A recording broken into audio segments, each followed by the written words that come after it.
Shalom. Puji Tuhan ya. Ya. Saya mau mengingatkan saja 2 minggu berturut-turut kita sudah belajar tentang righteousness of God ya. Ini bicara tentang kebenaran Allah. Kebenaran Allah memang tidak mudah untuk memahaminya karena terlalu tinggi, tetapi itu harus disampaikan. Sebab di sanalah kita boleh memahami siapa Allah dan bagaimana kebenarannya. Nah, saya masih ingat kita di minggu pertama kita bicara tentang apakah kebenaran Allah itu. Dan kita sudah melihat dalam bahasa aslinya bahwa kebenaran berarti benar, berarti otentik gitu ya, asli, dapat dipercaya sesuai dengan fakta dan kenyataan, itulah kebenaran. Dan ketika itu dikaitkan dengan diri Allah, maka kebenaran Allah itu berarti berasal dari Allah, kebenaran yang bersumber dari Allah, dan kebenaran yang mengejawantahkan Allah kepada manusia, atau kebenaran Allah yang mempresentasikan Tuhan, menghadirkan Tuhan bagi manusia. Lalu minggu lalu oleh pendeta Charles Stephen, dia sudah menyampaikan bicara tentang kebenaran sejati gitu ya. Kita sudah lihat itu bahwa kebenaran sejati akhirnya itu menunjuk kepada firman Allah yang tertulis dan nanti kepada firman Allah yang hidup, yaitu Yesus Kristus. Dan itu juga berbicara tentang Roh Kudus sebagai roh kebenaran. Dan kita juga sudah melihat bahwa itu juga menunjuk kepada Sang Allah Bapa kita yang merupakan sumber kebenaran. Nah, hari ini saudara-saudara, kita akan melihat tanda-tanda kebenaran Allah ya. Tanda-tanda kebenaran Allah itu apa? Hal ini sangat penting. Kenapa? Karena kita bisa melihat, bisa membedakan mana kebenaran Allah dan mana kebenaran palsu, saudara-saudara. Kita hidup di dunia ini, kita mesti tahu mana kebenaran yang sejati, mana yang tidak, saudara-saudara. Kita mesti tahu mana kebenaran yang berasal dari Tuhan, ya, bersumber dari Allah, dan mana kebenaran yang bersumber dari manusia berdosa, sehingga kita nggak tersesat, saudara-saudara. Dan kita juga mesti tahu mana kebenaran yang membawa kita kepada Allah, kepada surga, dan mana kebenaran yang menyesatkan kita dan akhirnya membawa kita ke neraka. Wow, saudara-saudara, ini penting sekali. Kita mesti tahu kebenaran Allah ini. Nah, karena itu pertanyaannya adalah begini: seperti apakah tanda-tanda kebenaran Allah itu? Atau apa saja tanda-tanda kebenaran itu, Allah itu? Mari kita lihat yang pertama, saudara-saudara. Saya paling tidak ada 5 tanda kebenaran Allah. Yang pertama adalah, tanda kebenaran Allah yang pertama adalah kebenaran Allah itu diwahyukan oleh Allah. Ini menarik. Diwahyukan oleh Allah sendiri. Saya mau baca 2 Timotius 3 ayat 16. 2 Timotius 3 ayat 16 berkata demikian: segala tulisan yang diilhamkan Allah memang bermanfaat untuk mengajar, untuk menyatakan kesalahan, untuk memperbaiki kelakuan, dan untuk mendidik orang dalam kebenaran. Saudara, di situ ada satu kata yang menarik, yaitu kata ilham. Kata ilham itu sama artinya dengan diwahyukan. Kata-kata kudus yang diwahyukan, yang diinspirasikan oleh Allah kepada penulis Alkitab, kepada manusia pada waktu itu, baik dalam perjanjian lama maupun dalam perjanjian baru. Itulah yang dimaksudkan dengan diilhamkan, ya, atau diwahyukan, ya. Bahwa ketika Allah memberikan kebenarannya, saudara-saudara, maka pertama-tama yang Allah lakukan, dia mewahyukan kebenaran itu kepada penulisnya. Dia mengilhamkan kebenaran itu kepada para penulis Alkitab. Sehingga apa yang terjadi? Semua yang diwahyukan Tuhan itu akhirnya tidak ada satupun yang salah, tidak ada satupun yang bercacat, saudara-saudara. Tidak ada satupun yang kontradiksi, yang bertentangan. Kadang-kadang kami suka menjebak calon pendeta, saudara-saudara. Karena di sinode kita itu ada yang namanya fit and proper test untuk calon pendeta sinode. Kita tanya, menurut kamu apakah Alkitab itu ada kontradiksi enggak? Oh, enggak ada. Biasa dijawab dulu begitu. Karena memang kesimpulan awalnya kan begitu. Enggak ada yang kontradiksi. Ada enggak yang bertentangan? Enggak ada. Kan Alkitab enggak bersalah. Alkitab tidak bercacat. Oke? Tapi coba kamu buka di dalam ini dan ini. Karena ada banyak peristiwa dalam Alkitab seolah-olah berkontradiksi, saudara. Enggak bisa jawab. Nggak bisa jawab. Dia cuma bisa, iya ya, kenapa ya? Kok bisa seperti kontradiksi ya? Gitu ya. Misalnya di dalam, saya lupa persis, ada kisah di mana ada orang datang minta Yesus menyembuhkan seorang anak yang lagi sakit. Ini anak perwira. Di dalam kitab Injil yang lain, yang pertama itu mengatakan bahwa perwira itu yang datang menemui Yesus di lain kota untuk minta dia menyembuhkan anaknya yang sakit di rumah. Gitu ya. Tapi di Injil yang lain, tua-tua yang disuruh oleh perwira itu untuk minta Yesus datang menyembuhkan anak perwira itu. Nah, ini kan dua teks yang berbeda. Satu bilang yang datang perwiranya, kok yang satu bilang tua-tua yang datang. Kontradiksi kan? Nah, saudara-saudara, kita nggak masuk ke dalam bagian itu. Tetapi yang saya mau katakan, bahwa ketika Allah mengaruniakan kebenarannya kepada manusia, Dia mengilhaminya dengan Roh Kudusnya. Sehingga apa yang Dia sampaikan, firman yang Dia sampaikan, kebenaran, konsep kebenaran yang Dia sampaikan, itu tidak salah, tidak bercacat, tidak ada yang bertentangan. Karena cuma bersumber dari satu, yaitu Allah. Beda kalau kita ya, kebenaran saya belum tentu sama dengan kebenaran Pak Hendro. Nanti Pak Hendro buat kebenaran gak sama dengan Pak Samuel. Nanti ketika kita presentasikan tentang topik yang sama, lo bisa beda-beda. Itulah manusia, tapi Tuhan tidak demikian. Nah, itu sebabnya saudara, sekalipun manusia memiliki kecerdasan yang luar biasa, kepintaran yang luar biasa, kejeniusan yang luar biasa, saudara, tetap tidak bisa menyaingi Allah yang mengilhamkan, yang mewahyukan kebenarannya itu.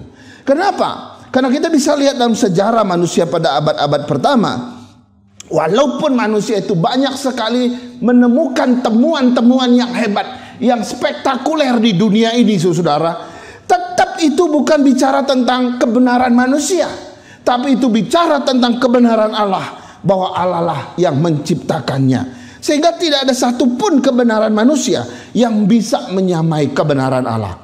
Lalu kita juga bisa melihat misalnya para filsuf-filsuf pada abad-abad yang pertama gitu ya. Para pemikir-pemikir besar abad-abad yang dulu itu. Mereka berpikir luar biasa. Lalu mereka mengklaim teori-teori mereka, mengklaim teori itu sebagai kebenaran mereka. Lalu mereka dengan bangganya mengajarkannya kepada orang lain.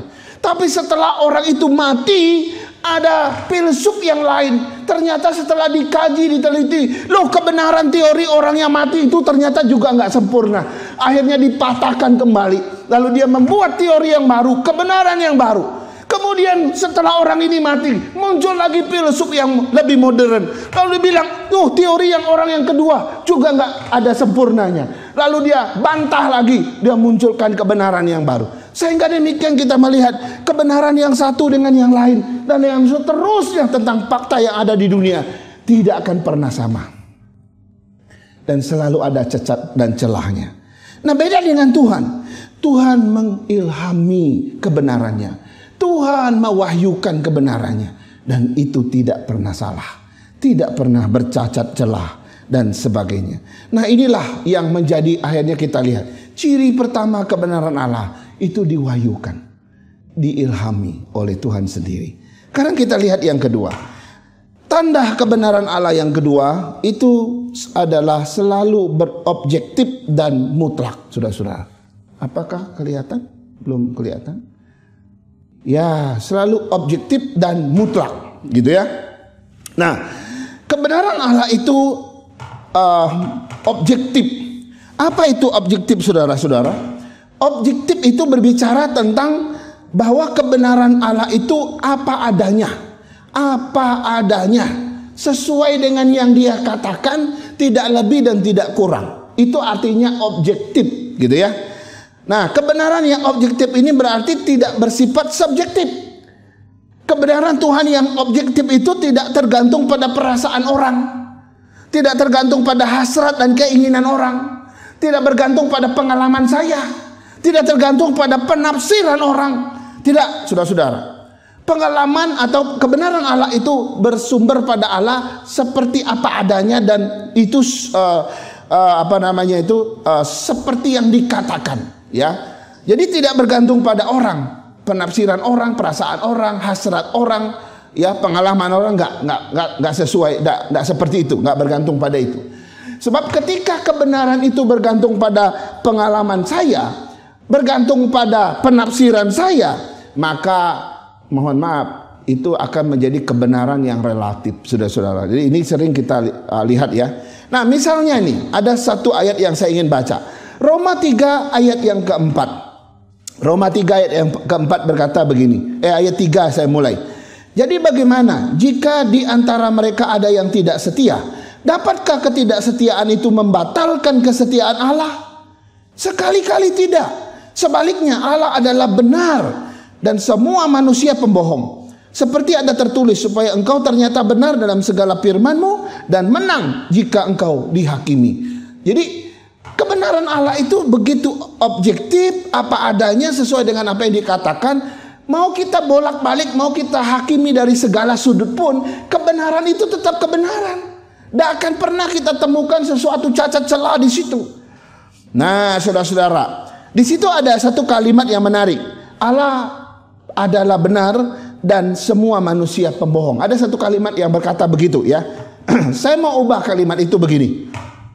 Saya benar, saudara semua pembohong. Kalau saya ngomong kayak begini, itu subjektif atau objektif? Saya satu-satunya yang benar, semua yang lain di sini pembohong semua. Itu subjektif sekali. Jangan-jangan nanti Pak Rudi bilang, loh, bukan hanya Muse, saya juga orang benar.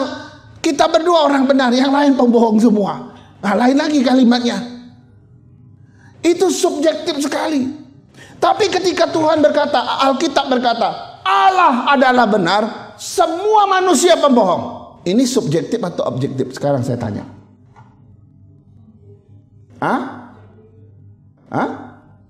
Subjektif atau objektif? Sekarang kita mulai bergantung pada siapa yang mengucapkan. Betul tidak? Kalau saya berkata, saya orang benar, semua yang di sini pembohong, itu subjektif sekali. Karena pada saya sebagai manusia, saya ada kebohongan. Pada manusia ada kebohongan. Sehingga kalau saya bilang, saya benar, semua yang lain bohong, itu subjektif. Kenapa? Manusia saya juga ada kebohongan. Tapi kalau Allah yang mengucapkan, Allah itu benar, semua manusia pembohong, itu nggak subjektif. Kenapa? Karena pada Allah tidak ada kebohongan. Pada Tuhan, pada dirinya tidak ada dosa, tidak ada kebohongan. Sehingga kalau dia berkata, aku benar, semua manusia telah berdosa. Wah, itu kalimat yang objektif sekali. Sesuai dengan firman-Nya, sesuai dengan kebenarannya. Bahwa manusia sudah jatuh dalam dosa. Kebohongan ada pada kita, tapi pada dia tidak ada. Pernah ada orang Buddhis protes kata-kata Yesus. Ketika Yesus berkata, akulah jalan, kebenaran, dan hidup. Mohon maaf ya. Di sini masih ada yang masih Buddhis nggak ada ya. Orang Buddhis itu berkata, Tuhan orang Kristen itu egoisnya luar biasa. Loh, kenapa kok? Itu kata-kata dia. Akulah jalan, kebenaran, dan hidup. Nggak ada orang sampai kepada Bapa kecuali lewat aku. Kan egois banget tuh kalimat. Oh, betul juga ya. Tapi Tuhan kasih hikmat untuk menjawab itu. Kalau aku yang berkata, akulah jalan, kebenaran, dan hidup, nggak ada orang sampai kepada Bapa kecuali melalui aku. Kalau aku manusia ini yang bilang, itu egois. Tapi kalau Tuhan yang berkata, aku kebenaran dan hidup, tidak ada seorang pun sampai kepada Bapa, itu bukan egois. Karena memang dia mampu. Dan memang dia itu adanya, sesuai dengan kebenarannya. Kita suka terjebak, saudara-saudara, untuk memahami Tuhan di dalam hal-hal seperti ini. Sekarang kita lihat kata yang kedua. Yang mana tadi? Kata yang kedua itu mutlak, ya, mutlak. Mutlak artinya apa? Tidak berubah-ubah. Betul ya itu ya? Ya, mutlak artinya tidak berubah-ubah. tidak dapat ditawar-tawar, tidak bersifat relatif atau mutlak, bersifat tetap, keharusan satu-satunya, tidak ada yang lain. Nah, kita masuk ke dalam kata-kata Yesus di Yohanes pasal 14 ayat 6 tadi ya. Yesus bilang begini, "Akulah jalan, kebenaran dan hidup. Tidak ada seorang pun yang datang kepada Bapa kalau tidak melalui aku." Saudara, kalimat ini kalimat yang mutlak. Ya, walaupun ada yang menilainya itu egois, gak pedulilah penilaian orang. Tapi Yesus mengatakan kebenaran, bahwa dia satu-satunya jalan, satu-satunya kebenaran, itu mutlak, dan satu-satunya kehidupan. Ya, tidak ada seorang pun sampai kepada Bapa kalau tidak melalui dia. Dan itu semua bicara tentang kemutlakan, ya, keharusan, tidak bisa diubah lagi. Kita nggak bisa bilang, Yesus, ada nggak kamu pernah gagal bawa orang ke surga? Kira-kira jawaban Yesus apa? Apakah Yesus bilang, iya sih, saya ngomong begitu tuh sebenarnya itu terlalu berlebihan. Sebenarnya saya juga gagal pernah bawa orang ke surga kok. Wah, kalau ternyata itu yang terjadi, tidak mutlak ternyata kata-kata Yesus. Kebenaran Allah ini ternyata nggak mutlak. Saya orang pertama yang tidak mau percaya Tuhan. Saya orang pertama yang akan tinggalkan gereja. Saya orang pertama yang tidak mau lagi khotbah tentang firman Tuhan. Kenapa? Ternyata isi kalimat daripada Allah di Yesus sebagai Tuhan di dalam Alkitab itu nggak mutlak. Kalau nggak mutlak, saya nggak percaya dia Tuhan, saudara. Kenapa kita masih percaya Tuhan sampai hari ini? Karena Yesus tidak pernah berkata kebenarannya itu relatif atau berubah-ubah. Enggak. Semua yang dia katakan iya dan amin. Sekarang kita lihat yang ketiga. Tanda kebenaran Allah yang ketiga itu adalah bersifat universal. Tahu ya, pasti kita sudah tahu yang namanya universal.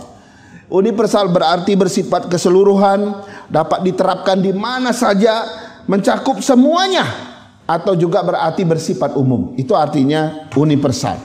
Lalu kalau kita bicara kebenaran Allah bersifat universal, itu artinya bahwa kebenaran Allah itu bersifat keseluruhan, bersifat dapat diterapkan di mana saja, mencakup semuanya, bersifat umum, ya. Berlaku untuk semua orang, manusia di bawah kolong langit ini. Tidak ada satupun yang luput. Semuanya tercakup di dalamnya. Itu jelas ya. Coba kita baca Kisah Rasul pasal 4 ayat 12. Itu ada satu ayat ya. Bisa kebaca gak Bapak Ibu ya? Bisa ya. Kisah Rasul 4 ayat 12 berkata begini. Dan keselamatan tidak ada di dalam siapapun juga selain di dalam Dia. Sebab di bawah kolong langit ini tidak ada nama lain yang diberikan kepada manusia yang olehnya kita dapat diselamatkan. Ini satu ayat yang sangat terkenal sekali. Kalimat ini sebenarnya mau menyatakan apa? Ayat ini mau menyatakan apa, saudara? Saudara, kalimat ayat ini mau mengatakan Yesus satu-satunya Tuhan dan juru selamat di bawah kolong langit. Kalau begitu masih ada yang lain enggak? Maksudnya enggak ada. Kalau kamu tanya agama yang lain mungkin ada. Tapi apa itu betul-betul, apa itu ada? Apa itu benar yang mereka katakan? Kebenaran Allah yang dalam Alkitab cuma ada satu kok. Yaitu Yesus satu-satunya juru selamat di bawah kolong langit. Kamu mau cari di kolong lain yang lain? Memang masih banyak orang bilang, oh ini ada jalan keselamatan di sini, juga ada di sini, ada yang lain gitu ya. Saya mau kasih tahu. Itu pasti bukan kebenaran yang sejati, ya, karena Alkitab mengklaim cuma ada satu yang benar. Jadi yang menarik bahwa semua orang atau siapa saja yang ada di bawah kolong langit ini itu mesti tahu kalimat kebenaran ini, ya. Yesus satu-satunya juru selamat di bawah kolong langit itu untuk semua orang, untuk apapun juga yang ada di bawah kolong langit ini. Meliputi apapun, siapapun di bawah kolong langit dan tidak meluputkan satu pun atau satu orang pun yang wajib mengenal kebenaran ini. Sebenarnya itu maksudnya. Jadi mau kamu mengakui Yesus itu Tuhan, mau kamu tidak mengakui Yesus itu Tuhan, itu gak ada urusan. Yesus tetap satu-satunya juru selamat di bawah kolong langit. Emang kalau kita bilang satu gereja lalu kita protes. Ayo kita sepakat yuk. Kita buat satu petisi atau satu pengakuan. Ya. Pengakuan yang mengatakan Yesus bukan juru selamat satu-satunya. Ada yang lain. Lalu gara-gara kita begitu banyak bilang begitu, lalu Tuhan Yesus gagal jadi juru selamat. Begitu? Enggak.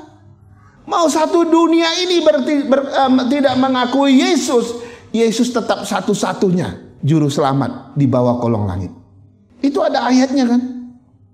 Dan keselamatan itu tidak ditawar-tawar. Sehingga kalau kita lihat tanda yang ketiga ini adalah kebenaran Allah itu bersifat universal. Walaupun tidak semua orang diselamatkan, tapi itu diketahui oleh semua orang.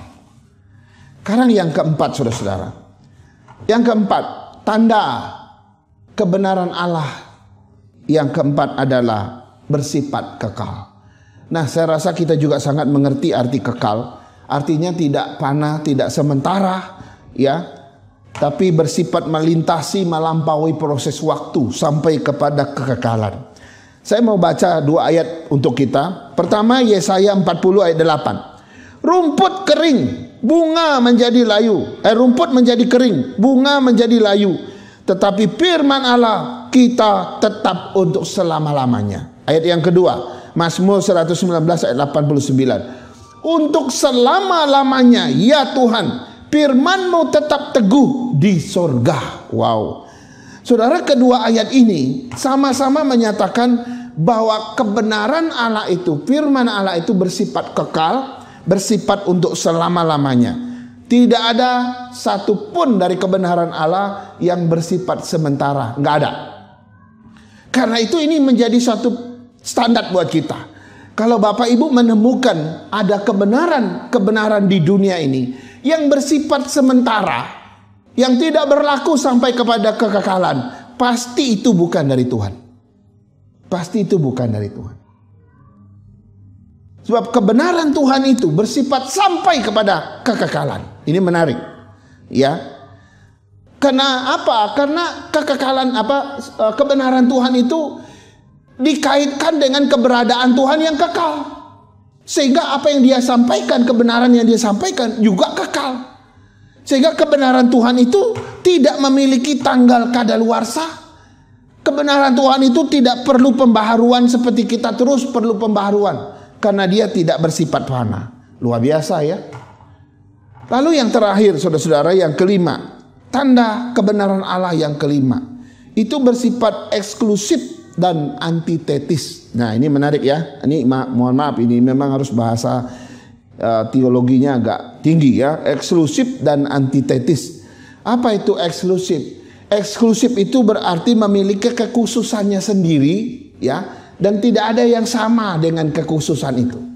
Misalnya agama Kristen memiliki ajarannya sendiri, nggak sama dengan ajaran agama-agama yang lain. Oke? Orang Kristen memiliki kekhususannya sendiri, memiliki eksklusivitasnya sendiri. Tidak sama dengan agama-agama lain.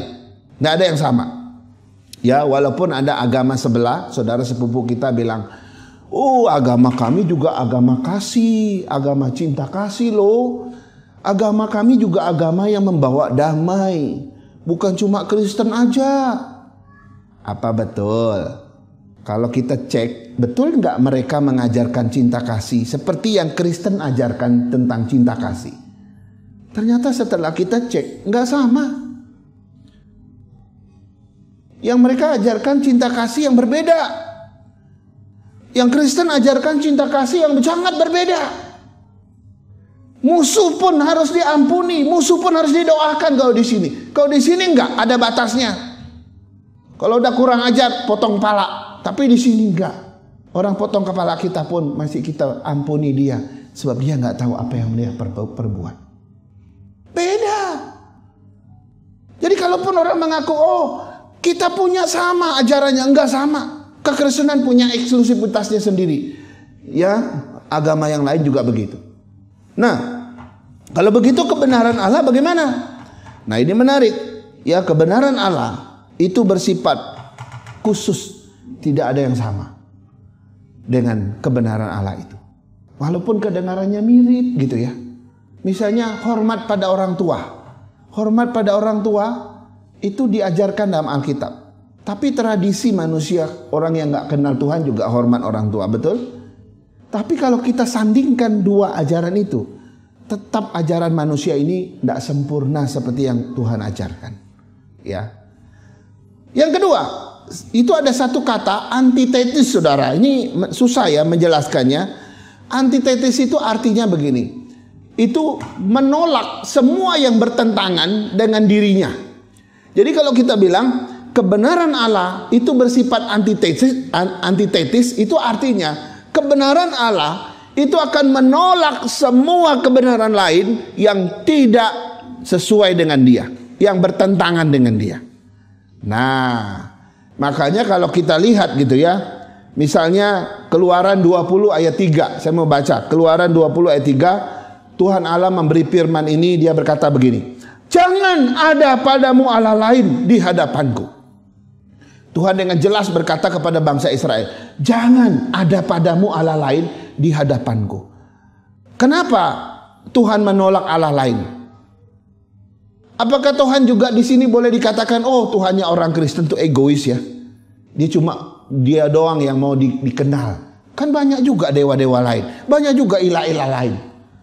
Nah, sekali lagi, kebenaran Tuhan itu bersifat antitesis. Dia akan menolak semua kebenaran yang bertentangan dengan dia. Karena itu dia akan berkata, jangan ada padamu Allah lain di hadapanku. Ini antitesis namanya. Ya. Karena itu kita perlu belajar untuk antitesis kalau kita mengenal firman Tuhan. Saudara, orang Kristen mesti berani tampil beda. Kalau di kantormu terjadi kecurangan-kecurangan, berani tidak kamu berkata, tidak. Semua karyawan bilang gak apa-apa, yes. Tapi hanya kamu seorang diri yang percaya kepada kebenaran Allah bilang tidak. Boleh dong ya, laporan keuangan kita ubah dikit-dikit supaya gak kena pajak yang besar. Boleh dong kita punya pembukuan ganda. Kalau engkau orang Kristen yang mengenal kebenaran bersifat antitesis kebenaran Allah, engkau mestinya berkata gak bisa, kita harus jujur. Seringkali kita gagal dengan kebenaran-kebenaran Allah, saudara-saudara. Kita pikir sudah kenal Tuhan Yesus, setiap hari kita datang ke gereja memuji Tuhan, menyembah Tuhan. Tapi begitu kita masuk kantor hari Senin, kita menjadi orang yang kalah. Kita tidak hidup pada kebenaran Allah yang sesungguhnya. Kita mesti jujur, saudara-saudara. Masa sih Tuhan tidak memberkati kita? Tuhan yang adalah sumber segala sesuatu, dia ingin kejujuran pada kita. Kalau engkau betul-betul punya kebenaran Tuhan, kau mestinya berdiri seperti seorang yang antitesis. Kalau bosmu ajarin kamu bohong, ajarin kamu menipu, jangan mau. Saya orang mengenal Tuhan, saya lebih takut Tuhan daripada manusia. Antitesis, saudara. Mari kita ajar anak-anak kita dari kecil untuk berkata jujur. Ajar mereka untuk berkata tidak, walaupun satu dunia berkata iya. Mungkin dia cuma satu orang berhadapan dengan jutaan orang. Tapi karena dia tahu kebenaran Allah, antitesis, dia berdiri, dia berani berkata tidak, menolak segala sesuatu yang sifatnya jahat.